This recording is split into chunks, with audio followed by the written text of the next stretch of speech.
नमस्कार, आदित्य कुकिंग या यूट्यूब चॅनलमध्ये आपले स्वागत आहे। आज आपण पौष्टिक असे मेथी पराठे बनवणार आहोत। चला तर मग आता आपण रेसिपीला सुरुवात करूयात। मेथी पराठा बनवण्यासाठी आपल्याला लागणारे साहित्य आहे तर मी इथे 2 वाटी गव्हाचे पीठ घेतलेले आहे। 2 वाटी गव्हाचे पीठ तर त्यासाठी 1.5 वाटी इथे मेथी मी स्वच्छ धुवून निसून बारीक चिरून घेतलेली आहे।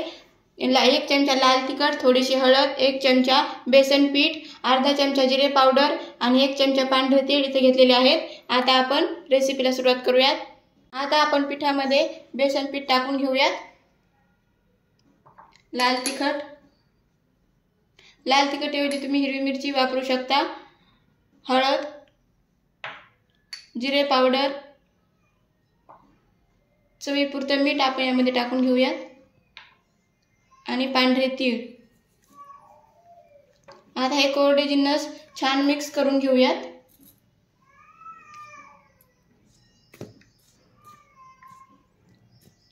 हे छान मिसळून झाल्यानंतर आता यामध्ये मेथी टाकून घेऊयात। टाकून झाल्यानंतर यावरती थोडंसं पाणी शिंतळून मेथी छान मिक्स करून घेऊयात पिठामध्ये। मेथी छान पिठामध्ये मिसळून झाली की आता आपल्याला यामध्ये थोडं थोडं पाणी घालत याचा घट्टसर असा गोळा मळून घ्यायचा आहे।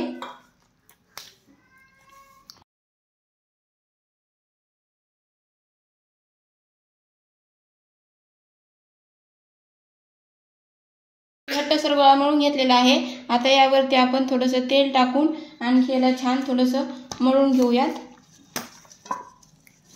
इथे आता आपले कणिक मळून छान तयार झालेली आहे। आता आपण यावरती 1 चमचा तेल टाकून 10-15 मिनिटे मुरण्याकरता ठेवूयात। 15 मिनिटे मी इथे कणिक छान मुरून घेतलेली आहे। आता आपण पराठा लाटून घेऊया। त्यासाठी यामधनं एक छोटासा पोळीच्या आकाराचा एक गोळा आपण काढून घेऊयात की कोरड्या पिठामध्ये आपल्याला हा घोळवून घ्यायचा आहे। आता आपण पराठा लाटून घेऊयात।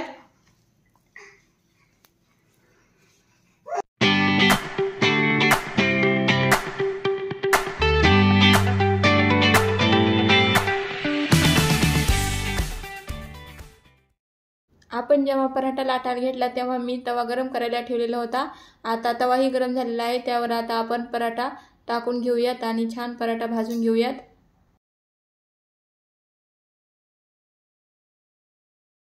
पराठ्याला वरतून हलकेसे बबल्स आले की आपल्याला पराठा उलटून घ्यायचा आहे।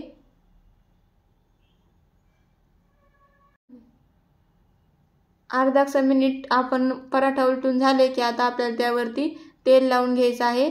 तेल किंवा मग तूपही लावू शकता।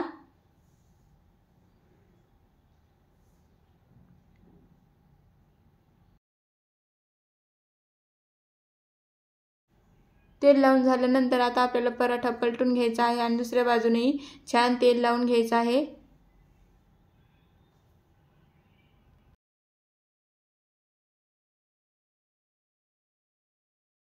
तरी ते आता आपला पराठा तयार झालेला आहे।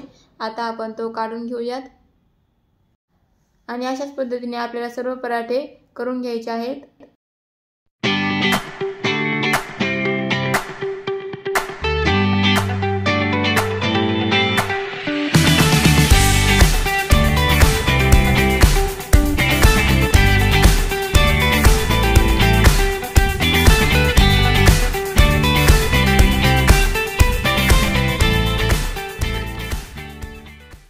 अशा पद्धतीने इथे आपले सर्व मेथी पराठे तयार आहेत। तुम्ही दह्यासोबत किंवा मग सॉस सोबत हे खाऊ शकता। व्हिडिओ आवडला असल्यास लाईक, शेअर आणि सबस्क्राइब करायला विसरू नका। धन्यवाद।